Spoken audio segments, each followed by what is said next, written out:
आज हम समझेंगे लव रिलेशनशिप्स को। आपके जो भी लव अफेयर्स होते हैं, लव रिलेशनशिप्स होते हैं, आपकी शादी, उसे समझेंगे कि क्या प्यार मोहब्बत वाकई में होता है, क्या लव रिलेशनशिप या लव अफेयर्स होते हैं, या फिर वो जो लव अफेयर्स हैं उनकी डेप्थ में कुछ और है, उनकी गहराई में तो कुछ और है जो शायद आपको दिख नहीं रहा, आपको समझ नहीं आ रहा। तो सबसे पहले तो सवाल पैदा होता है कि लव की डेफिनेशन क्या है।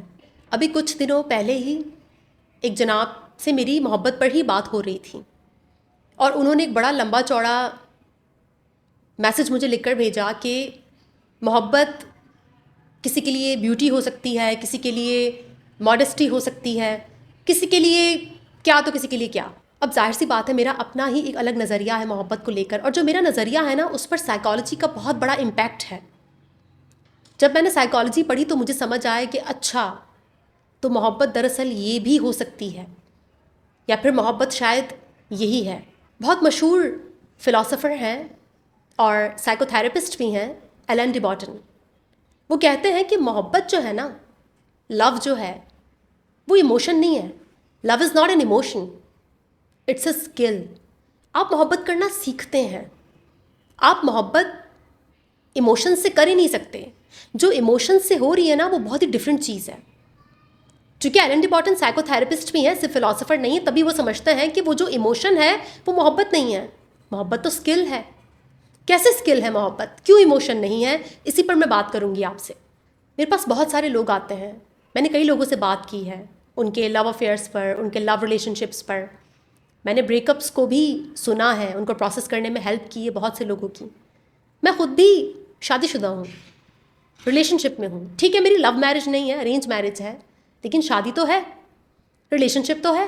अब जब भी मैं लोगों के रिलेशनशिप के डायनामिक सुनती हूँ, जो भी उनके लाइफ में उनके रिलेशनशिप का डायनामिक चल रहा होता है, जो उनका ब्रेकअप हुआ होता है, पहले तो मैं उन डायनामिक्स को जब समझती हूँ, उन पर गौर करती हूँ, उन पर रिफ्लेक्ट करती हूँ, और उसके बाद मैं उनके चाइल्डहुड में जाती हूँ। जब मैं उनके चाइल्डहुड में जाती हूँ ना, तो वहाँ से मैं कभी डिसअपॉइंट तो होती नहीं। मुझे पता चल जाता है कि ये दो लोग, ये लड़का और ये लड़की, आपस में चाइल्डहुड डायनामिक्स को रीप्ले कर रहे हैं। इनके डीप अनकॉन्शियस साइकोलॉजिकल पैटर्न्स हैं जो ये दोनों रिपीट किए जा रहे हैं। यहाँ पर ट्रांसफरेंस और काउंटर ट्रांसफरेंस चल रही है। यहाँ पर मोहब्बत तो कहीं है ही नहीं, ये दोनों तो एक दूसरे पर प्रोजेक्शन कर रहे हैं। जो इन्होंने बचपन में सीखा, मोहब्बत के बारे में सीखा, लफ्ज़ को गौर से सुनिएगा, मैंने कहा जो इन्होंने मोहब्बत के बारे में सीखा, तभी तो मोहब्बत स्किल है। इन्होंने अपने वालिदैन से सीखा कि मोहब्बत क्या होती है, जो इन्हें मिली। वो स्किल बहुत थ्रू आउट चाइल्डहुड सीखते रहे ना। आप एक दिन में तो नहीं सीखी आपने। एक दिन में आपसे पेरेंट्स ने कहा कि हम तुमसे मोहब्बत करते हैं बेटा, बस वो एक दिन आपको आ गई मोहब्बत, समझ आ गई आपको? नहीं, थ्रू आउट पेरेंटिंग कंसिस्टेंटली आपके पेरेंट्स ने आपको टीच किया, आपको सिखाया कि मोहब्बत क्या है। तभी मोहब्बत स्किल है, इमोशन नहीं। और यही वजह है कि आप अपने पार्टनर से बहुत जल्दी बोर आ जाते हैं, खासकर लव मैरिज वाले, क्योंकि आपने इमोशन की बेसिस पर की मोहब्बत। आप इमोशनल हुए, आपने मोहब्बत की, इमोशंस ठंडे हो गए, वापस आ गए, क्योंकि इमोशंस को तो काम ही नॉर्मल होना है। इमोशंस का काम नॉर्मल हो जाना है। इमोशंस नॉर्मल हो गए, आपके पार्टनर की दूसरी रियलिटी आपको नजर आई जो आपने पहले देखी नहीं, तो फिर आप बोर हो जाते हैं, आपको पार्टनर अच्छा नहीं लगता, आपके झगड़े होते हैं, फिर आपका डिवोर्स हो जाता है। जो लोग इमोशंस में बहकर शादी करते हैं, प्यार करते हैं, इमोशंस ख़त्म हो जाते हैं, तो फिर दुख होता है। और जो लोग समझते हैं कि मोहब्बत एक स्किल है, उसे सीखना पड़ेगा। ये जो कॉन्फ्लिक्ट्स हैं हमारे बीच में, ये जो हमारे बीच में डिफरेंस है, ये जो अपोजिट हमारी नेचर है, इन दो डिफरेंट किस्म की पर्सनालिटीज़ को एक दूसरे के साथ कॉन्फ्लिक्ट से, कॉन्ट्रडिक्शन से ग्रो करना होगा। वो जो मुखालिफत है उसको रिजॉल्व करना होगा, जो कि बहुत मुश्किल काम है। स्किल, वंस अगेन स्किल, हुनर। खैर, वापस आते हैं चाइल्डहुड डायनामिक्स पर। तो मैं आपसे कह रही थी कि जब आप किसी इंसान से मिलते हैं और आपको वो अच्छा लगता है, आप उसकी तरफ अट्रैक्ट होते हैं, और आप एक सेल्फ अवेयर इंसान नहीं हैं, आपको कुछ पता नहीं है, आपको अपने बारे में कोई इतनी इन्फॉर्मेशन नहीं है, तो फिर समझ जाइए कि आप चाइल्डहुड डायनामिक्स को एक बार फिर से रीप्ले करने वाले हैं।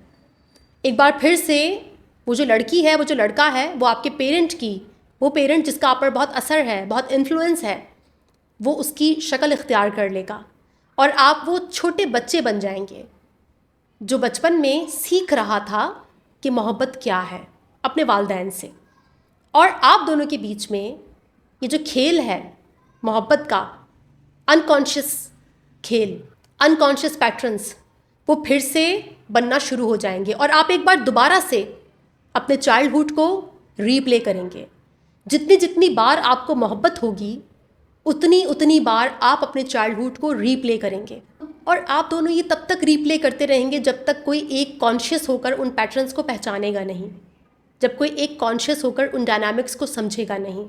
और फिर दोनों जब उसे समझोगे और दोनों जब थेरेपी में जाओगे, वहाँ पर समझोगे एक नई language. Therapy is like learning a new language, language of relationships, ऐसा ही बोलते हैं एलन डी बॉटन भी। थेरेपी में जब आप आते हैं ना तो आपको एक नई ज़बान आती है सीखना, और यही वजह है कि थेरेपी एक लंबा अमल है, बहुत लंबा अमल है, जहाँ पर आप एक न्यू लैंग्वेज सीखते हैं, एक नई ज़बान सीखते हैं और फिर वो ज़बान आप रिलेशनशिप में बोलने लगते हैं और वहाँ से फिर मोहब्बत जन्म लेती है। तो मैंने भी रिलेशनशिप में, जो मेरा रिलेशनशिप है उसमें इस लैंग्वेज को सीखा और उसे सीखने के बाद उसी ज़बान में अपने हस्बैंड से बात करना स्टार्ट की और वहाँ से आप सीखते हैं किसी इंसान से मोहब्बत करना। क्योंकि शादी में भी यही होता है, चाहे वो अरेंज मैरिज ही क्यों ना हो। मैं अपने सारे चाइल्डहुड पैटर्न्स अपने हस्बैंड पर प्रोजेक्ट करती थी, मैं उन्हीं पैटर्न्स को दोबारा से रीप्ले कर रही होती थी। सेम विद माई हस्बैंड, वो भी अपने उन्हीं पैटर्न्स को रिपीट करते जो उन्होंने सीखा और कहीं ना कहीं हम दोनों ने सीखा साइको एनालिसिस के ज़रिए कि ये पैटर्न्स कैसे तोड़ने हैं। पहले उनको रिकग्नाइज़ किया, फिर उन्हें तोड़ा और फिर अपने कॉन्फ्लिक्ट्स को यूज़ किया, इस्तेमाल किया ग्रो करने के लिए, एक दूसरे से मोहब्बत करने के लिए। यही तरीका होता है मोहब्बत करने का। आप किसी इंसान से मोहब्बत करें, चाहे वो जितना ही खूबसूरत क्यों ना हो, दुनिया की हसीन तरीन औरत, दुनिया का हैंडसम तरीन मर्द, आपने कर ली उससे एक बार शादी, आप देखिएगा कि एक साल बाद आपको उसमें वो इंटरेस्ट नहीं रहेगा, क्योंकि आपने इमोशन की बुनियाद पर की शादी, आपने इमोशन की बुनियाद पर उसको पसंद किया, उसकी पर्सनैलिटी, उसकी रियलिटी की बुनियाद पर नहीं। आपने उस इंसान को नहीं देखा कि वो कैसा है, आपने सिर्फ ये देखा कि वो मुझे फील कैसा कराता है, उसकी खूबसूरती मेरे अंदर एक इमोशन को जगाती है कि वो मुझे अच्छा लगता है। लेकिन वो तो इमोशन है, क्योंकि फिर आपको कुछ नया चाहिए होगा स्टिमुलेट होने के लिए, और यही वजह है कि आपको बार बार मोहब्बत हो जाती है। तो जनाब जो मुझसे बात कर रहे थे मोहब्बत पर, उनकी हिस्ट्री है कि उनको बार बार मोहब्बत होती है। क्यों? क्योंकि जाहिर सी बात है उनके लिए तो मोहब्बत इमोशन है। क्योंकि जब वो एक बार मोहब्बत करते हैं और किसी इंसान की किसी एक चीज़ से मोहब्बत करते हैं और कुछ अरसे बाद जब वो उस एक पहलू से, उस एक एस्पेक्ट से बोर हो जाते हैं, तो उसके बाद फिर मजबूरन उन्हें कहीं और मोहब्बत करनी पड़ती है, क्योंकि वो इस तरह से चल नहीं सकते ना। उन्होंने मोहब्बत करना सीखा नहीं, वो तो बस इमोशन की बुनियाद पर चल रहे हैं। इमोशन जो है वो किसी को भी देखकर उजागर हो रहा है, और मज़े की बात, इमोशन भी सिर्फ उसी इंसान को देखकर सरफेस पर आ रहे हैं जो उनके चाइल्डहुड अनकॉन्शियस पैटर्न्स को रिपीट करवा रहा है। वही इंसान उनकी लाइफ में आ रहा है जो उसी पैटर्न को रिपीट कर रहा है जिसे वो बचपन में जी चुके हैं। कहीं ना कहीं वो लड़की उनकी लाइफ में उनके किसी पेरेंट का रोल प्ले करती है और वो खुद एक बच्चे बन जाते हैं और वो उस पूरे बचपन को रीप्ले कर रहे हैं और तब तक करते रहेंगे जब तक वो इसको आइडेंटिफाई नहीं कर लेते, जब तक वो समझ नहीं लेते कि ये हो क्या रहा है। तो जब भी आपको किसी से बहुत मोहब्बत हो या अट्रैक्शन हो, या आपके हस्बैंड के साथ या वाइफ के साथ बहुत कॉन्फ्लिक्ट्स हैं, तो गौर कीजिए क्या है जो अनकॉन्शियस लेवल पर चल रहा है आपके और आपकी बीवी के बीच में, आपके और आपके हस्बैंड के दरमियान, आपके और आपकी गर्लफ्रेंड के दरमियान। अनकॉन्शियस लेवल पर चीज़ें चल रही हैं ना, आपको नहीं पता। और जैसे कि मैंने अपनी एक वीडियो में कहा था कि हमारा सबकॉन्शियस माइंड हमसे सिंबल्स की सूरत में बात करता है। मिसाल के तौर पर यहाँ पर मैं आपको एक छोटी सी मिसाल दूंगी, एक छोटी सी एग्जाम्पल, ताकि आपको समझ आ सके। फ़र्ज़ करें मेरे पास एक लड़का आता है सेशन में और वो मुझे बताता है कि एक लड़की है जो उसके दिमाग से निकलती नहीं। हालांकि सेशंस उसने और भी बहुत सी जगह ली हैं, उसको समझ आ गई है कि वो उस लड़की से मोहब्बत तो नहीं करता, वो उसको पसंद नहीं है। रियलिटी वो जानता है, वो लड़की चीटिंग कर रही है, या फिर वो लड़की सीरियस नहीं है, या फिर वो लड़की इतनी हेल्दी नहीं है। सेशंस में उसको ये बातें समझ तो आ चुकी हैं, लेकिन वो लड़की आज तक उसके दिमाग से निकलती नहीं। उसके बैक ऑफ द माइंड में उस लड़की का नाम कहीं ना कहीं चलता रहता है। अब जब मुझे उस लड़की के बारे में पता चलता है तो मैं सबसे पहले तो उस टाइम पीरियड को जानना चाहती हूँ जो उस लड़की के साथ गुजरा। मैं उस लड़के से सेशन में पूछती हूँ कि मुझे बताओ कि तुम्हारा उस लड़की का रिलेशनशिप क्या था, वो वक्त कैसा था, वो टाइम कैसा था, हालात कैसे थे, तुम कैसे थे, तुम कैसे बिहेव करते थे रिलेशनशिप में, और वो कैसी थी। और फिर इसके बाद मैं उसे लेकर जाती हूँ उसके चाइल्डहुड में, क्योंकि अब मुझे ये देखना है कि उस लड़की और इसके दरमियान जो डायनामिक्स प्ले हो रहे हैं, जो अनकॉन्शियस पैटर्न्स हैं जो रीप्ले हो रहे हैं, उसका बचपन से क्या लिंक है। और बचपन में वो लिंक मुझे बहुत खूबसूरती के साथ समझ आ जाता है कि अच्छा तो ये वजह है।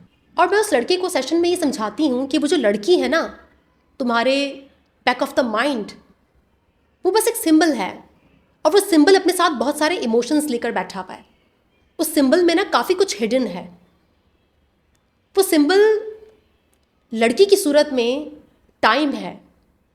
वो टाइम तुम्हारी लाइफ का जब शायद तुम बहुत केयर फ्री थे, जब पहली बार तुम्हें अपने वालिद के कंट्रोल से बाहर जाने का मौका मिला, जब पहली बार तुम अपने नार्सिसिस्टिक फादर के कंट्रोल से बाहर गए, जब पहली बार तुम्हें अपनी ज़िंदगी को अपने तरीके से जीने का मौका मिला, जब पहली बार तुम बहुत केयर फ्री थे, पहली बार तुम्हें इस बात की टेंशन नहीं थी कि मैं क्या करूँगा लाइफ में, मुझे पैसे कमाने हैं, मुझे लाइफ में रिस्पॉन्सिबिलिटीज़ उठानी है। तुम केयर फ्री ज़िंदगी गुजार रहे थे, तुम बागी थे, और वो लड़की तुम्हारे साथ थी उस दौरानिए में। तो वो जो टाइम है ना, वो जो टाइम पीरियड है, वो उस लड़की की शक्ल में मौजूद है। और तुम बहुत मुमकिन है उस लड़की को नहीं बल्कि उस टाइम को मिस करते हो जो चला गया। और यकीन माने वो जो सेशन में लड़का होता है उसकी आंखों में आंसू आ जाते हैं, क्योंकि ऐसा ही है। वो कहता है ऐसा ही है, मैं वो टाइम बहुत मिस करता हूँ। और कहीं ना कहीं वो टाइम उस लड़की से जुड़ा है, तो मुझे कहीं ना कहीं लगता है कि शायद मैं उस लड़की को मिस करता हूँ। आप ठीक कह रही हैं, मैं सिर्फ उस वक्त को मिस करता हूँ, मुझे वो वक्त बहुत याद आता है। तो मैंने आपसे कहा ना कि आपका अनकॉन्शियस माइंड सिंबल्स के ज़रिए बात करता है। आपको कॉन्शियसली तो लग रहा है कि जैसे आप अपनी गर्लफ्रेंड को या बॉयफ्रेंड को मिस कर रहे हैं, लेकिन आप तो वो टाइम मिस कर रहे हैं, आप वो केयर फ्री मोमेंट्स मिस कर रहे हैं जो आपने उस इंसान के साथ गुजारे, जब शायद आप पर रिस्पॉन्सिबिलिटी का बोझ नहीं था, जब शायद लाइफ में अनसर्टेनिटी नहीं थी। और मैंने उस लड़के से ट्रिगर्स भी पूछे। मैंने कहा कब ट्रिगर होती है, उसकी याद कब बहुत आती है। तो कहता है कि जब मैं कुछ नया करने वाला होता हूँ, कुछ कहीं किसी नई जगह जाने वाला होता हूँ, कोई नई रिस्पॉन्सिबिलिटी मेरे ऊपर आती है, या कुछ ऐसा होने वाला होता है कि जिसके बारे में मैं जानता नहीं। मतलब क्या हुआ, uncertainty, unpredictability, fear of unknown. जब भी वो किसी ऐसी जगह जाता है जहाँ पर अननोन है, जहाँ अनप्रिडिक्टेबल है चीज़ें, जहाँ अनसर्टेनिटी है, तो वो नॉस्टैल्जिया में चला जाता है, उस लड़की को याद करता है, तो उसको एक कंफर्ट मिलता है। लेकिन दरअसल वो लड़की नहीं, वो टाइम है जिसे वो याद करता है। और यहाँ पर क्या इलाज है इसका, क्या कहेंगे आप ऐसे इंसान को कि किस तरह से उसने हील होना है। तो यहाँ पर इलाज बहुत कॉम्प्लेक्स है, बहुत कॉम्प्लिकेटेड है। जब ये कनेक्शन इतना कॉम्प्लिकेटेड है तो सोचें इसका ट्रीटमेंट कितना कॉम्प्लिकेटेड होगा। इसका कोई स्ट्रेट फॉरवर्ड ट्रीटमेंट नहीं है। हाँ, अलबत्ता एक इमोशन जो उनको प्रोसेस करना था वो था ग्रीफ, उस टाइम के चले जाने का ग्रीफ, रंज चला गया ना, गुजर गया। अब वो वक्त कभी आएगा नहीं, और उन्हें उस वक्त को अलविदा कहना होगा, उन्हें ग्रीव करना होगा। तो जिस दिन वो इस टाइम को ग्रीव कर लेंगे तो वो लड़की उनके जहन से निकल जाएगी, क्योंकि मामला लड़की का तो है ही नहीं, मामला तो वक्त का है जो चला गया। तो ये जो मिसाल मैंने आपको दी जस्ट एक एग्जाम्पल है, एक फ़र्ज़ी मिसाल। तो जो साइको एनालिसिस है ना, ये बहुत डीप होता है, बहुत कॉम्प्लेक्स और कॉम्प्लिकेटेड होता है, इसको समझने में बहुत वक्त लगता है।